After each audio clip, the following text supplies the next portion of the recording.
بسم اللہ الرحمن الرحیم۔ چوتھے پارے کے آخر میں ان رشتوں کا ذکر کیا گیا ہے جن سے نکاح کرنا حرام ہے۔ پانچویں پارے کے آغاز میں اللہ تعالیٰ نے نکاح کے لیے چنی جانے والی عورتوں کے اوصاف کا ذکر کیا ہے کہ نہ ان میں برائی کی علت ہونی چاہیے اور نہ غیر مردوں سے خفیہ مراسم پیدا کرنے کی بری عادت۔ اسی طرح انسان جب کسی عورت سے نکاح کا ارادہ کرے تو اسے عورت کے اہل خانہ کی اجازت سے یہ کام کرنا چاہیے۔ اس بارے میں اللہ تعالیٰ نے مومنوں کو نصیحت کی ہے کہ ان کو باطل طریقے سے ایک دوسرے کا مال ہڑپ کرنے کی کوشش نہیں کرنی چاہیے۔ مسلمانوں کو چاہیے کہ باہمی رضامندی سے ایک دوسرے کے ساتھ تجارت کیا کریں۔ اللہ تبارک و تعالیٰ نے اس بارے میں اپنے بندوں کو خوشخبری بھی دی ہے کہ اگر وہ بڑے گناہوں سے بچ جائیں گے تو اللہ تعالیٰ ان کے چھوٹے گناہوں کو معاف فرما دے گا اور ان کو جنت میں داخل فرما دے گا۔ اس بارے میں اللہ تبارک و تعالیٰ نے گھریلو سطح پہ اختیارات کا تعین بھی فرما دیا کہ مرد عورتوں پر نگراں کی حیثیت رکھتے ہیں۔ قرآن مجید نے ہمیشہ مرد و زن کے باہمی حقوق کا ذکر کیا ہے، لیکن حتمی فیصلہ کرنے کے حوالے سے مردوں کو عورتوں پر ایک گنا فوقیت دی ہے۔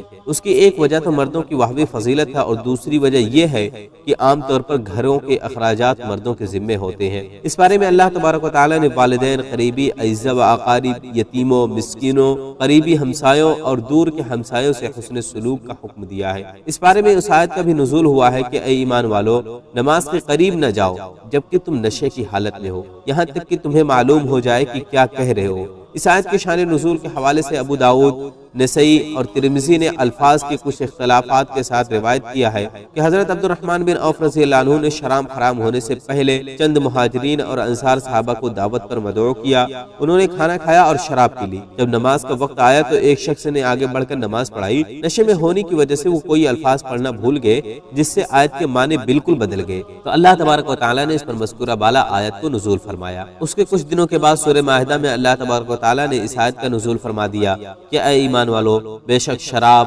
جوا، بت گری اور پانسا ناپاک اور شیطانی کام ہے، بس تم ان سے بچو تاکہ تم کامیاب ہو جاؤ، اور شراب ہمیشہ کے لیے حرام ہوگی۔ اس بارے میں اللہ تعالیٰ نے شرک کو سب سے بڑا گناہ قرار دیتے ہوئے کہا کہ اللہ تعالیٰ شرک کے علاوہ ہر گناہ کو معاف کر سکتا ہے، لیکن وہ شرک کو کسی بھی طور پر معاف نہیں کرے گا۔ اس بارے میں اللہ تبارک و تعالیٰ نے حسد کی شدید مذمت کرتے ہوئے کہا کہ حسد کرنے والے لوگ در حقیقت اللہ کے فضل اور عطا سے حسد کرتے ہیں۔ اس کے بعد اللہ تبارک و تعالیٰ نے حضرت ابراہیم علیہ السلام کی آل پر کیے جانے والے انعامات کا ذکر کیا کہ اللہ تعالیٰ نے اپنے فضل سے سیدنا ابراہیم علیہ السلام کی آل کو نبوت اور حکومت سے نوازا تھا۔ اللہ تبارک و تعالیٰ نے اس بارے میں یہ بھی ارشاد فرمایا ہے کہ اللہ تعالیٰ تمہیں حکم دیتا ہے کہ امانتیں ان کے اہل کے پاس پہنچا دو۔ امانتوں میں ہر قسم کی امانتیں، چاہے اللہ کی ہو یا بندوں کی، شامل ہے۔ رسول اللہ صلی اللہ علیہ وسلم کو اہل مکہ دشمنی کے باوجود امین کہتے تھے، اور جس دن آپ صلی اللہ علیہ وسلم ہجرت فرما رہے تھے اس دن بھی کفار کی امانتیں آپ صلی اللہ علیہ وسلم کے پاس موجود تھی، جن کو لوٹانے کی ذمہ داری آپ صلی اللہ علیہ وسلم نے حضرت علی رضی اللہ عنہ کے سپرد کر کے مدینہ روانہ ہوئے تھے۔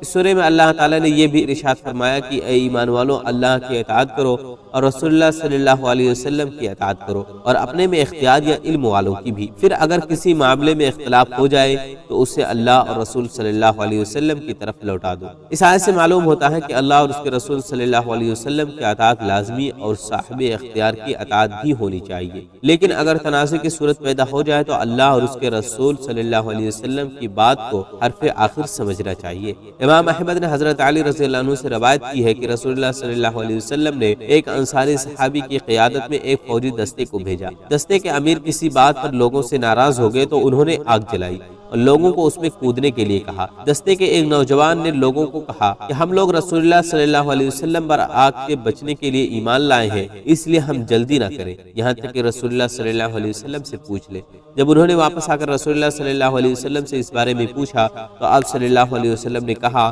کہ اگر تم لوگ اس میں کود جاتے تو اس سے کبھی نہ نکلتے۔ یہ بات ثابت ہوتی ہے کہ اگر لیڈر یا حاکم قرآن و سنت کے خلاف یا عوام کے مفادات اور مصالح کے خلاف کوئی اقدامات کر رہا ہو تو اس کے ان ناجائز اقدامات کو قبول کرنا خلاف دین ہے۔ اس بارے میں اللہ تبارک و تعالیٰ نے رسول اللہ صلی اللہ علیہ وسلم کی اطاعت کی اہمیت کا بھی ذکر کیا ہے کہ جو رسول اللہ صلی اللہ علیہ وسلم کی اطاعت کرتا ہے وہ در حقیقت اللہ کی اطاعت کرتا ہے۔ اسی طرح اس بارے میں یہ بھی ارشاد ہوا ہے کہ جو لوگ اللہ اور اس کے رسول صلی اللہ علیہ وسلم کی اطاعت کرتے ہیں وہ قیامت کے دن نبیوں، صدیقوں، شہیدوں اور صلحاء کے ہمراہ ہوں گے۔ اس بارے میں اللہ تعالیٰ نے تحفے اور سلام کے جواب دینے کے آداب بھی بتلائے ہیں کہ جب کوئی کسی کو سلام کہے یا تحفہ دے تو ایسی صورت میں بہتر جواب جواب اور بہتر تحفہ پلٹانا چاہیے، اور اگر ایسا کرنا ممکن نہ ہو تو کم از کم اتنا جواب اور اتنا تحفہ ضرور دینا چاہیے جتنا وصول کیا گیا ہو۔ اس بارے میں اللہ تبارک و تعالیٰ نے دارالکفر میں رہنے والے مسلمانوں کا بھی ذکر کیا ہے کہ ان کے ذمہ داری یہ ہے کہ وہ اپنے فرائض اور واجبات کو حسن انداز میں ادا کرے۔ اگر وہ ایسا نہ کر سکے تو ان کو اس ملک سے ہجرت کرنی چاہیے۔ اگر وہ ہمت اور استطاعت رکھنے کے باوجود ہجرت نہیں کرتے تو ان کو اللہ تبارک و تعالیٰ کی بارگاہ میں جواب دہ ہونا پڑے گا۔ تاہم ایسے لوگ اور عورتیں جو معذور اور بڑھاپے کی وجہ سے ہجرت سے قاصر ہوں، اللہ ان سے مواخذہ نہیں کرے گا۔ اس بارے میں اللہ تعالیٰ نے نماز کی اہمیت کو اجاگر کرتے ہوئے کہا ہے کہ نماز حالت جہاد میں بھی معاف نہیں، تاہم جہاد اور سفر کے دوران نماز کو قصر کیا جا سکتا ہے۔ خوف اور جنگ کی حالت میں فوج کے ایک حصے کو اپنے پیشہ ورانہ ذمہ داری کو ادا کرنا چاہیے، جبکہ ایک حصے کو اللہ تعالیٰ کی بارگاہ میں نماز ادا کرنا چاہیے، اور جو ہی امن حاصل ہو جائے نماز کو بروقت اور احسن انداز سے ادا کرنا چاہیے۔ اس بارے میں اللہ تعالیٰ نے رسول اللہ صلی اللہ علیہ وسلم کی مخالفت کرنے والوں کی بھی مذمت کی ہے اور ارشاد فرمایا کہ جو کوئی بھی ہدایت واضح ہو جانے کے بعد رسول اللہ صلی اللہ علیہ وسلم کی مخالفت کرے گا، اللہ تعالیٰ اس کا رخ اس کی مرضی کے راستے کی طرف موڑ دیں گے، اور اس کا ٹھکانہ جہنم کی آگ ہے جو بہت برا ٹھکانہ ہے۔ اس بارے کے آخر میں اللہ تعالیٰ نے اپنی رحمت کے بارے میں اپنے بندوں کو بتلایا ہے کہ اگر لوگ اللہ تبارک و تعالیٰ کی ذات پر ایمان لے آئیں اور اس کی نعمتوں کا شکر ادا کریں تو اللہ تعالیٰ کو انہیں عذاب دینے کی کیا ضرورت ہے۔ اگر ہم اللہ تعالیٰ کے عذاب سے بچنا چاہتے ہیں تو ہمیں ایمان اور شکر گزاری کے راستے کو اختیار کرنا چاہیے۔ دعا ہے کہ اللہ تعالیٰ ہمیں قرآن مجید کو پڑھنے، سمجھنے، اس پر عمل کرنے کی توفیق عطا فرمائے، آمین۔